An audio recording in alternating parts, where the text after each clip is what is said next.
The golden-furred roar. A warm-hearted monster. The 56th, 57th, and 58th trials of the 81 Calamities. Protagonist, the golden-furred roar. Weapon, purple gold bell. Characteristics, high status, considerable skills, and a simple-hearted nature. Weaknesses, strong limbs, simple mind. In the Sheji cave on Qilin Mountain lives golden-furred roar, also known as the competition Tai Sui. In theory, golden-furred roar, having dominated a region with countless minions, should have been living a carefree life. However, for the past 3 years, he has been exceedingly troubled. To understand why, we need to go back 3 years. 3 years ago, golden-furred roar had not yet established himself on Qilin Mountain, but was working for Avalokiteshvara. He was Avalokiteshvara's steed, carrying her around heaven and earth daily, revered by all and quite impressive. He enjoyed this job, and wanted to excel at it. One day, Avalokiteshvara, riding golden-furred roar, visited the Western Buddha mother, Peacock Great Ming King Bodhisattva. Great Ming King Bodhisattva mentioned a grievance. Her 2 children had been shot by the king of the kingdom of Zuzi while passing through the mortal realm. One had died and the other was injured. Great Ming King Bodhisattva was furious, and planned to punish the king of Zuzi with a severe illness and separate him from his spouse for 3 years. Though this was merely casual conversation between the 2 bodhisattvas, golden-furred roar, who overheard, became deeply interested. He thought, if I secretly helped the bodhisattva with this matter, it would be a great achievement. Thus, he began to entertain the idea of descending to the mortal realm. The steed descends to become a demon. After returning to the South Sea, golden-furred roar, taking advantage of the herdsman's nap, bit through the iron chains, and secretly descended to the mortal realm to become a demon on Qilin Mountain in the kingdom of Zuzi. He remembered that Great Ming King Bodhisattva had said to make the king of Zuzi suffer from serious illness, and have the separation of husband and wife, so he used a spell to capture the Queen of Golden Sanctity, hoping to make her his fortress wife. As for the king, due to excessive shock and missing the queen, he soon fell seriously ill. The plan was progressing smoothly, but why was golden-furred roar feeling gloomy? It turned out that golden-furred roar, discovering the queen's extraordinary beauty, developed mortal feelings and wanted to marry her for real. However, the Queen of Golden Sanctity refused. Moreover, she wore a magical robe covered in sharp thorns, making it impossible for anyone to approach her. This infuriated golden-furred roar, but he was powerless to change the situation. To vent his anger, he would periodically send a small demon to cause havoc in the palace of Zuzi Kingdom. He believed that in a mortal kingdom, there wouldn't be any formidable figures, and that any minor demon could easily scare them into submission. However, this time, he unexpectedly encountered a formidable figure. This figure was none other than Sun Wukong.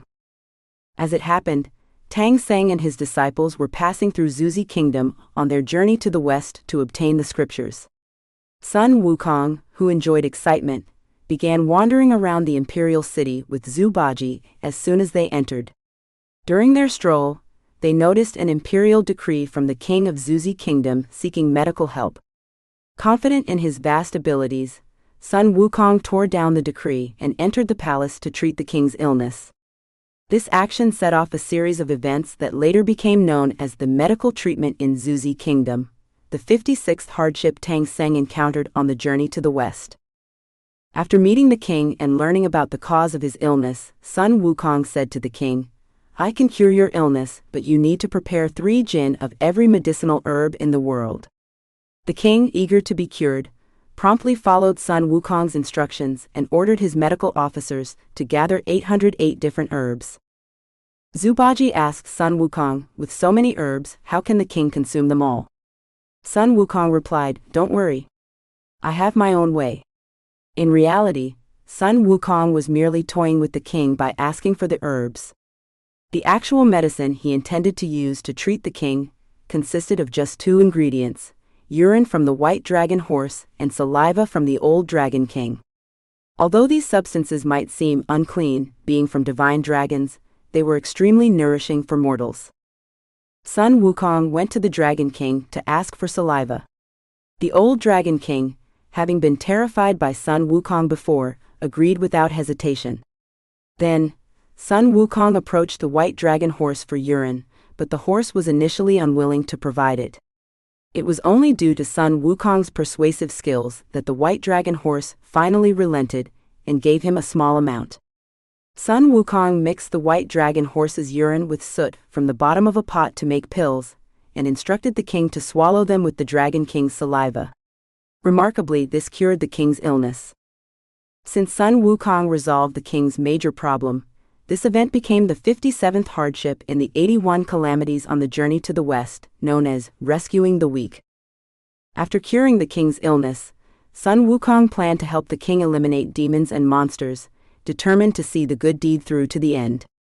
Coincidentally, the minor demon sent by the golden-furred roar had just arrived at the palace. Seeing the demon, Sun Wukong was even more delighted than eating peaches and immediately launched into a chaotic attack. The minor demon, unable to withstand the assault, fled in panic back to Qilin Mountain. When the golden-furred roar learned that he had provoked Sun Wukong, he became even more frustrated. Having followed Guanyin Bodhisattva for many years, he was well aware of Sun Wukong's power. This monkey meddles too much. The golden-furred roar paced back and forth in his cave, racking his brain for a solution. If he comes to fight, what should I do? After much thought and finding no good solution, he touched the purple gold bell hanging at his waist and thought, if he dares to come, I'll burn him to death. Sure enough, Sun Wukong arrived. He had followed the minor demon all the way to Sheji Cave, before stopping. It seems this is the demon's lair. Sun Wukong stood at the entrance of the cave, peering inside. It was dark and gloomy, with no demons in sight.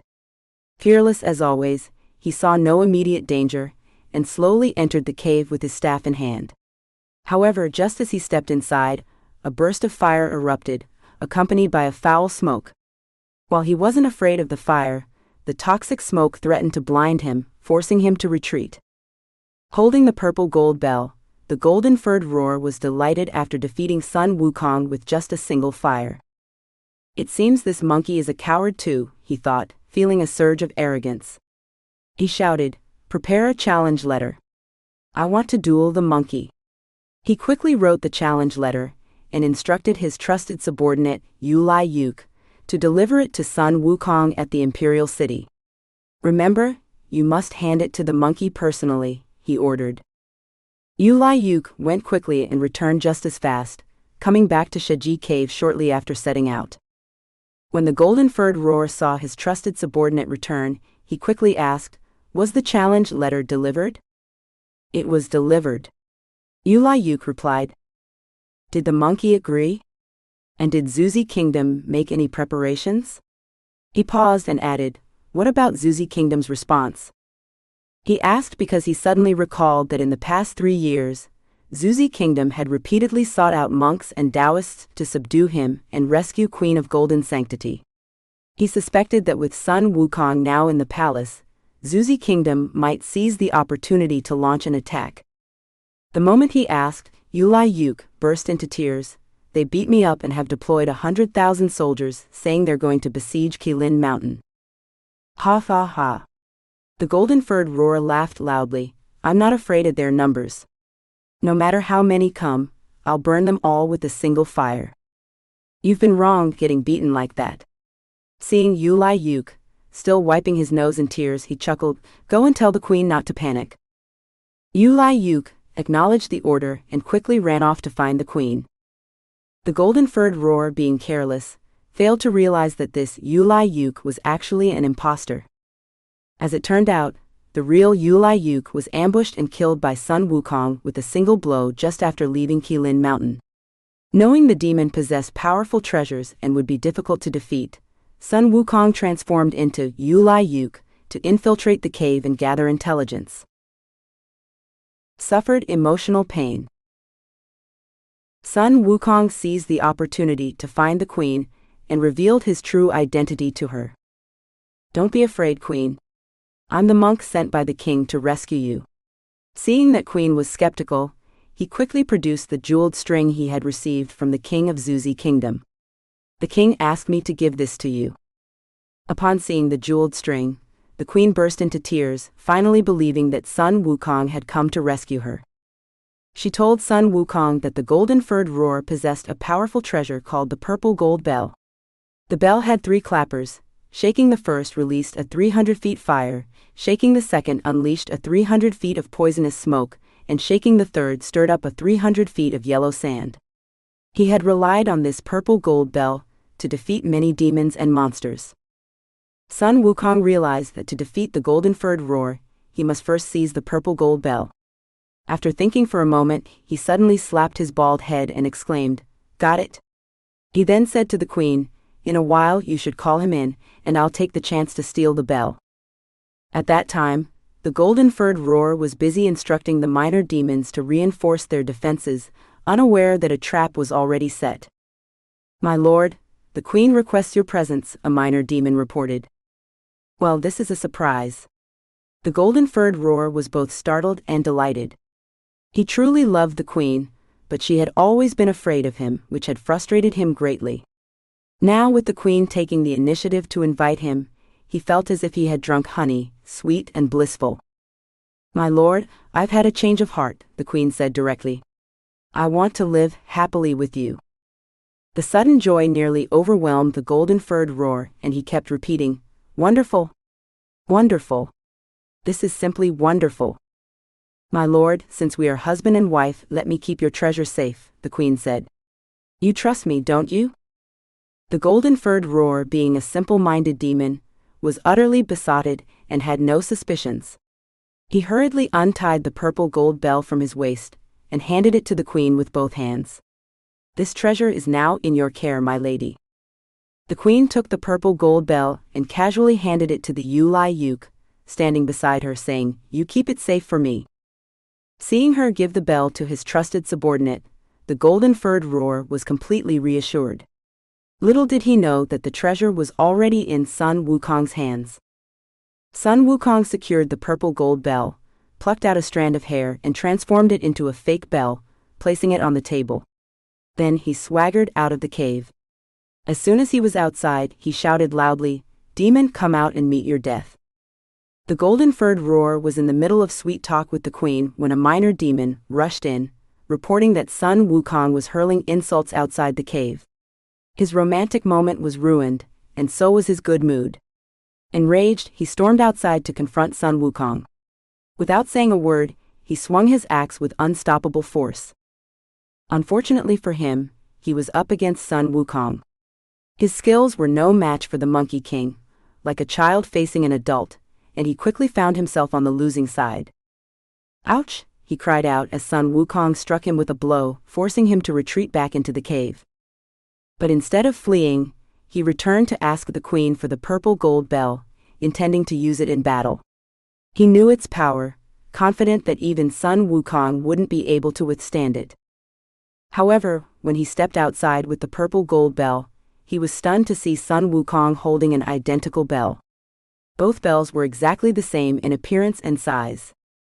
"Monkey, where did you get that purple gold bell?" the golden-furred roar demanded. Sun Wukong, grinning, replied, "Demon, where did you get yours?" The golden-furred roar, being honest, answered, "My purple gold bell was forged in the Supreme Lord Lao's 8-trigram furnace."